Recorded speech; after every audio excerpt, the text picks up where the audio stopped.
Hello everyone! Today on Binky's Gaming Thoughts, I am going to rank my top 10 overall favorite Dragon Age companions. I was thinking about it shortly after the Q&A, and I realized that it's not so difficult to figure out which were in my top 10 after all, once I had figured out my scoring system.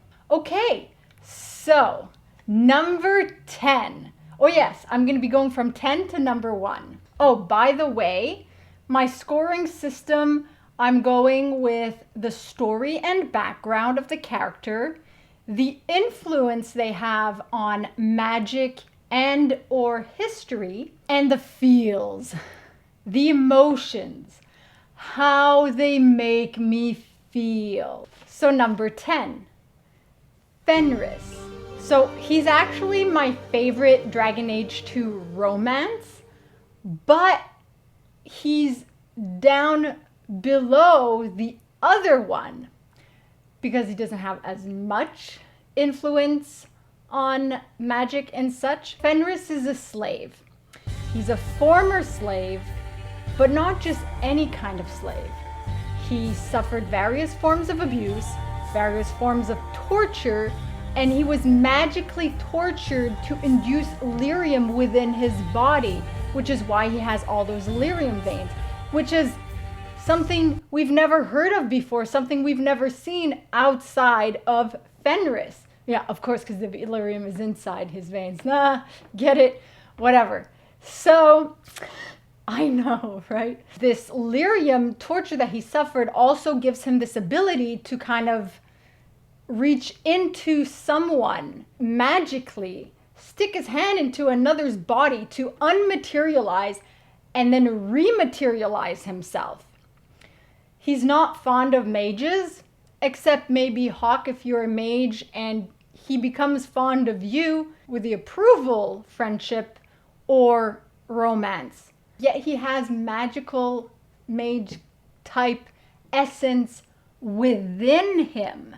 He guards his heart. He lived in Tevinter as a slave, and he saw the worst of Tevinter, the worst side of Tevinter. He has knowledge and the slave perspective that could actually help with the future. So +5 to story and background, +3 influence to magic and history, +5 feels. Total score, 13. Number 9, Isabella. So she's a little comedic. She's rather resourceful, actually. So she comes from Ravane. She was bold enough to steal the Book of Kozlun, which holds all the secrets and the philosophy of the Qun. And she wasn't exactly afraid of the Qunari, except if she literally runs away. And her act of thievery was the reason that particular Arishok remained in Kirkwall and why the Qunari tried to take over Kirkwall. Or it was a really good excuse. When I rivaled her, I was angry that she left and abandoned Hawk. And found it very cowardly. When I friended her on Facebook, she comes back when you're friends. And I remember feeling like, yes, do the right thing. This is good. And she shows loyalty. And in Act 3, it's really nice and interesting to have Isabella there as a friend during Act 3. So +4 to story and background, +5 influence to magic and history, +4 for feels, total score 13. Now I want to mention an honorable mention in this because he didn't fit with all the top 10, and I had to choose 2 of the 3 who ended up being numbers 10 and 9. So my honorable mention goes to Dorian, who is Tevinter and grew up in Tevinter but saw not the best sides of Tevinter, but he's able to analyze Tevinter and see it for what it is, see the good side and bad sides, and he wants to change Tevinter. So his total score was around 13 as well, and so he's my honorable mention, but he didn't make it to the list. He probably would have been number 11, or I would have switched these three around a bit, because he doesn't have that much influence on history and magic yet, although his story and background is strong, and I really like him as a friend. He probably was equal with Isabella, to be honest. So that's my honorable mention. All right, so number 8, Cassandra. So she's the seeker of truth. She's the right hand of the divine. She reinstated the Inquisition against going all odds against what the Chantry was demanding and stuff like that. She lacked a bit of tact at times while interrogating Barrack, especially, but she evolves and she adapts to the situation. The truth about the former Inquisition, about the Seekers, about the right of tranquility, she discovers that and she wants to make a difference with this knowledge that she now possesses. And without her in this position, it would not have been discovered. She would not have reinstated the Inquisition. Well, her goal was to reinstate the Inquisition. Whether it would have been Hawke, she was looking for Hawke in order for Hawke to take the position of Inquisitor. And instead, she finds the Inquisitor. But the Inquisition, that part, she brings that forward. She puts that in motion. And she was also acting for the divine to find Hawke because she wanted Hawke at the conclave. So that's part of it too. Plus, she's hilarious at times. So +5 to story and background, +7 influence to history and magic, +3 feels. Number 7, Cole. He's in the tangible realm, looks human, but he's a spirit. So I say he's a spirit hybrid. And he can stealth, he can disappear, he's telepathic. And he helps people heal from their emotional and physical hurts. We've never actually encountered a being like him before in all 3 games. He tends to be very literal, and he acts the way someone who is somewhere on the autism spectrum acts. Maybe it's because I have a brother who has Asperger's autism that I notice this little similarity. And he's very literal. He's very, the way, sometimes he seems a little bit aloof, but what he says is really profound if you listen carefully to what he says, which is not that different from autistic people. And it's a shame my brother never actually played the Dragon Age games yet. It would have been interesting to have his perspective in the sense of someone with Asperger's recognizing certain traits in a specific character who acts as though they have a bit of Asperger's in them. It doesn't mean that Cole necessarily is on the spectrum or was inspired by someone on the spectrum, but he has certain little traits that I recognize from growing up with an Aspie brother. I really enjoyed Cole in Dragon Age Inquisition. I hope we see more of him. Plus, the way that he helps people, it could change the course of history. And it's something new in magic. Whether he becomes more human or more spirit, he still has that spirit essence. He's still a spirit hybrid. Imagine what he could do if he could help heal Tevinter. You know? Just saying. So +7 to story and background, +4 influence, magic, and history, +7 feels. Total score, 18. Number 6, Liliana. So Bard, Assassin, Sister Nightingale, Left Hand of the Divine, and Spy Master for the Inquisition. She played a vital role when helping the hero Ferelden to defeat the Archdemon. She played a smaller role, but she played a role in searching for Hawke, the champion of Kirkwall, and having previously briefly met Hawke on a mission. And she played a vital role within the Inquisition as the Spy Master.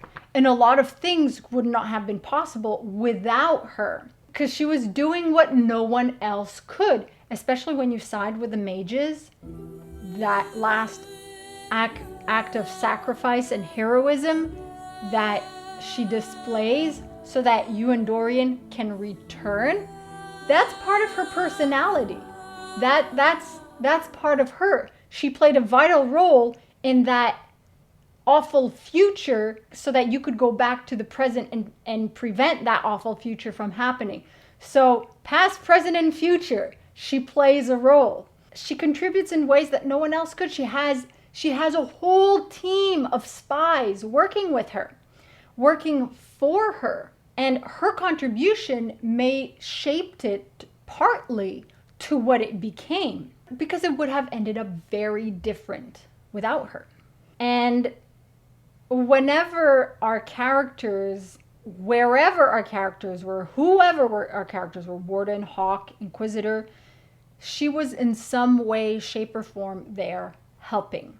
And then she potentially becomes divine herself.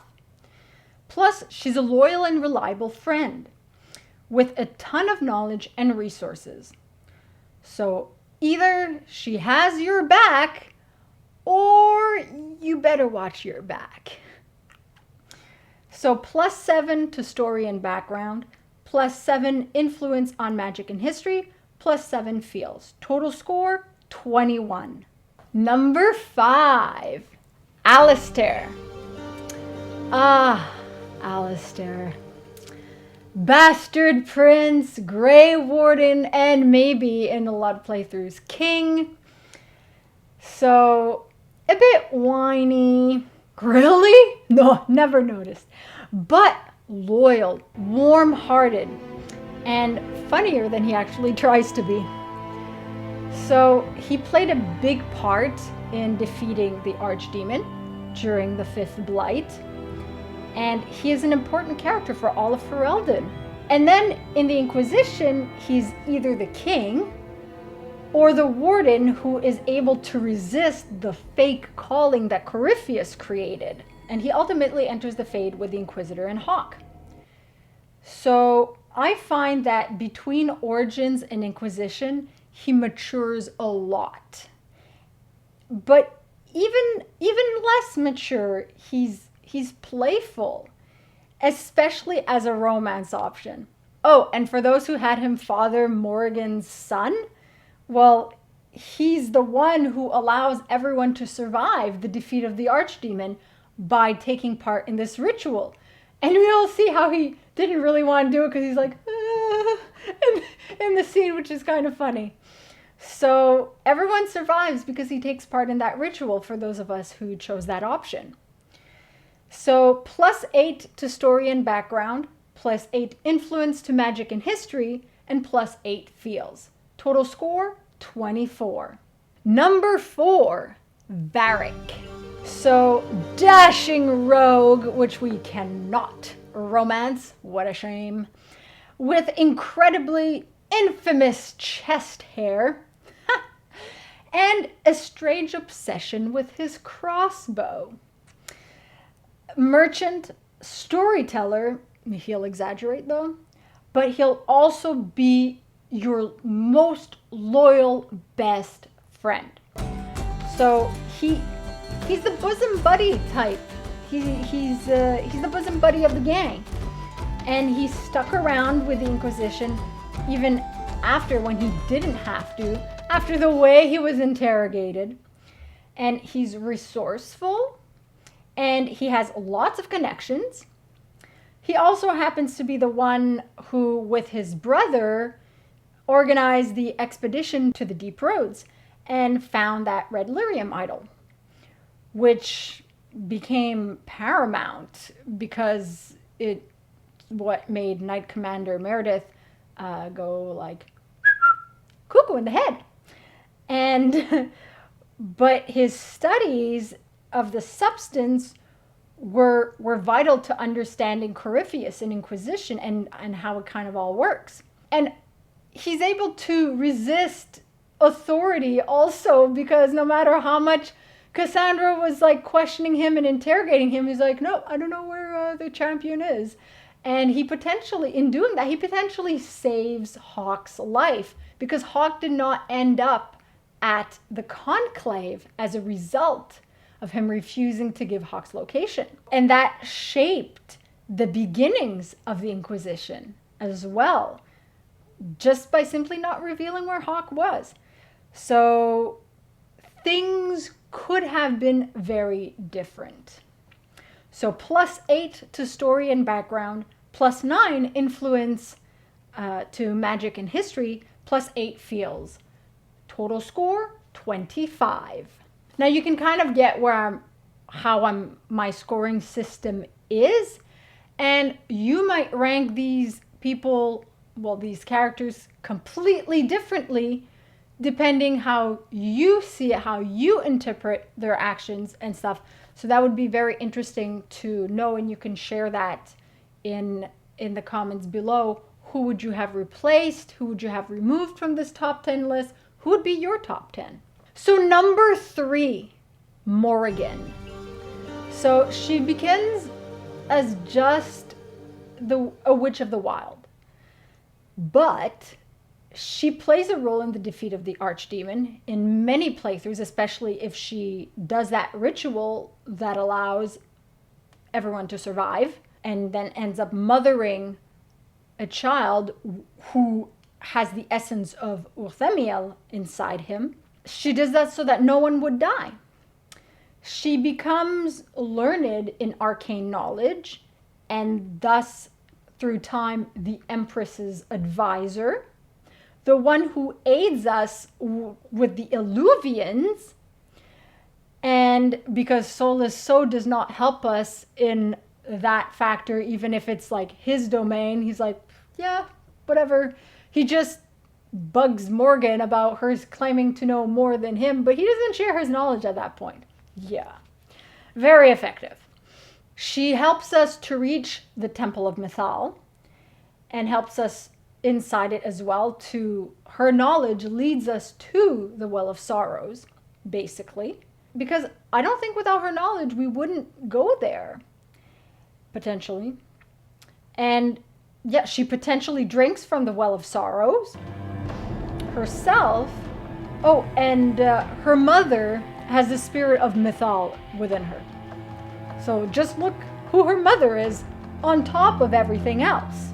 So she's another character who plays a crucial role in the events, in surmounting the events, and in the success of the Warden and the Inquisitor. She starts off as seemingly cold and reserved, but when you get to know her better, she becomes a devout and considerate friend. So I was really excited to see her return in Dragon Age Inquisition, and I'm really excited to see if she will return again in Dragon Age 4. We have to. She has to be there. She's an important character, and especially if she drank from the Well of Sorrows, with now Flemeth, with what happened to Flemeth, she plays a vital role, whether she has a son or not, whether she drank from the well or not. With who her mother was, she's an important character for the future as well. So +9 to story and background, +9 influence to magic and history, +8 feels. Total score, 26. Up at number 2, Anders. Oh, Blondie. What have you done? So he may not have existed for millennia, but everything he does has a major impact on Thetis.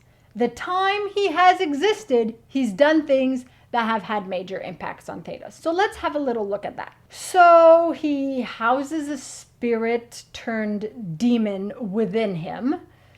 Oh, and before that, he aids the warden during awakening. And I mean, justice wasn't so bad in awakening.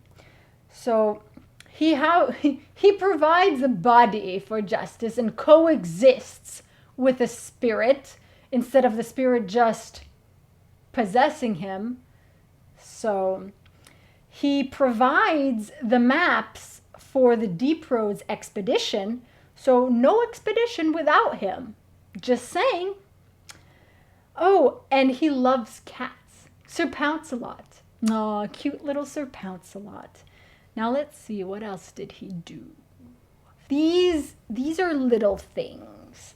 And wasn't there this huge, tantalizing, catastrophic, cataclysmic event that changed everything? You know, didn't he contribute to something?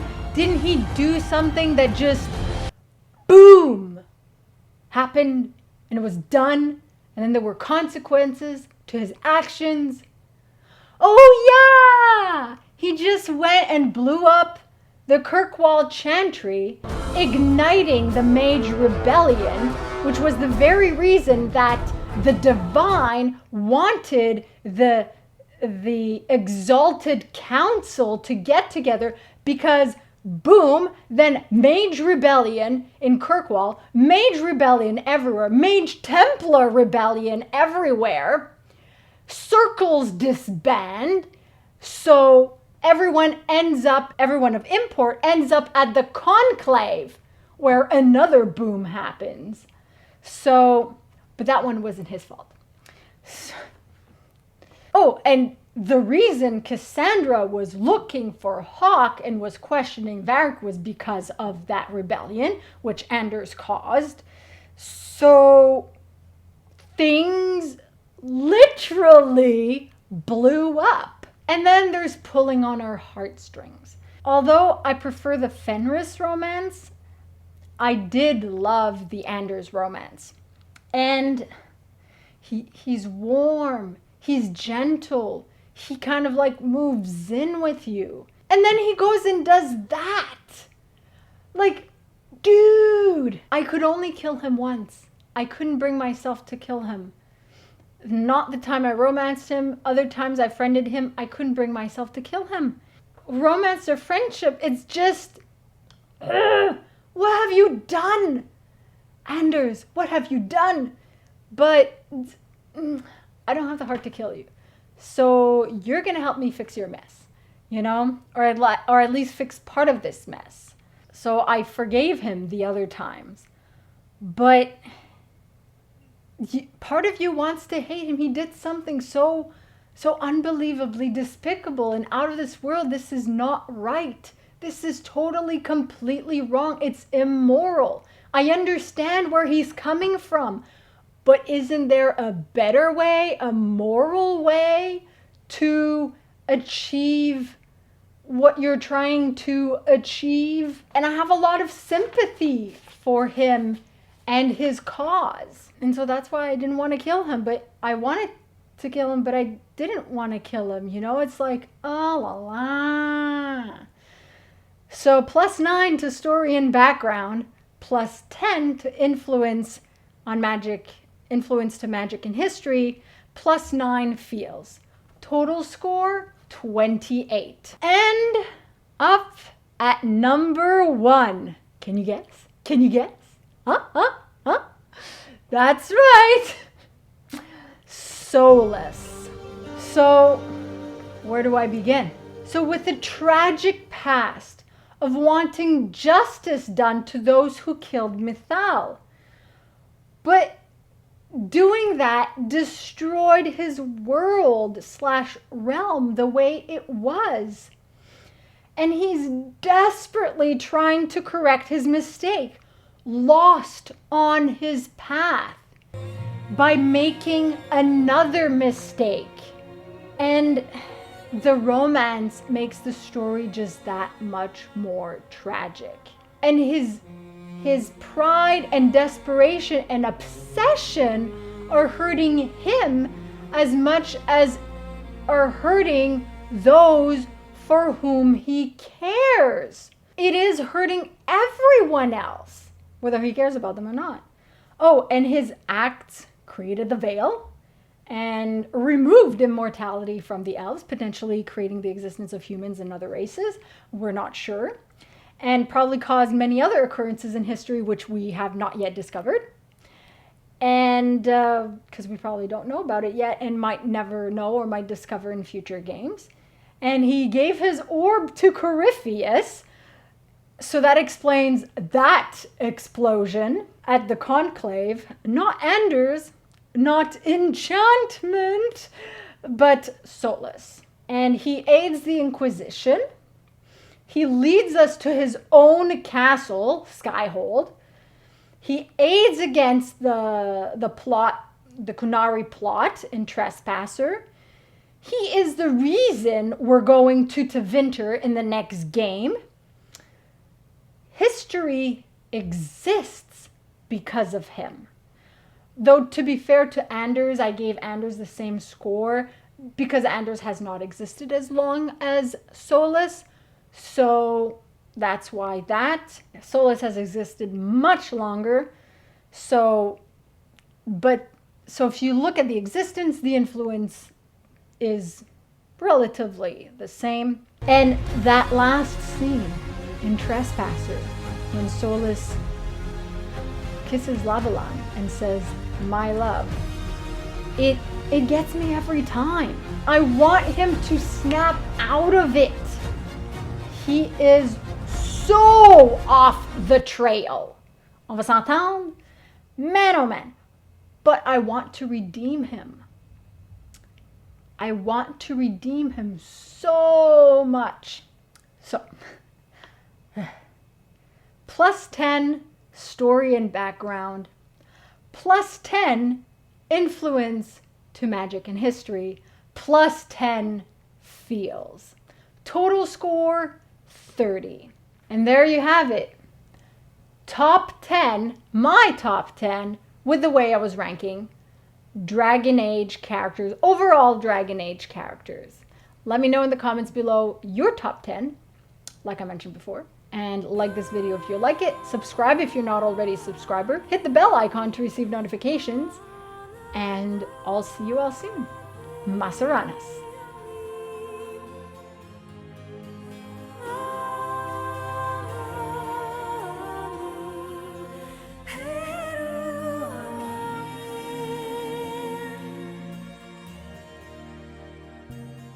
Be sure to check out some of my other stuff, and remember to buy video games at a discounted price and support me at no additional cost to you. Just follow my G2A affiliate link. You can also join in on the fun on Patreon for some exclusive content. Thanks for tuning in.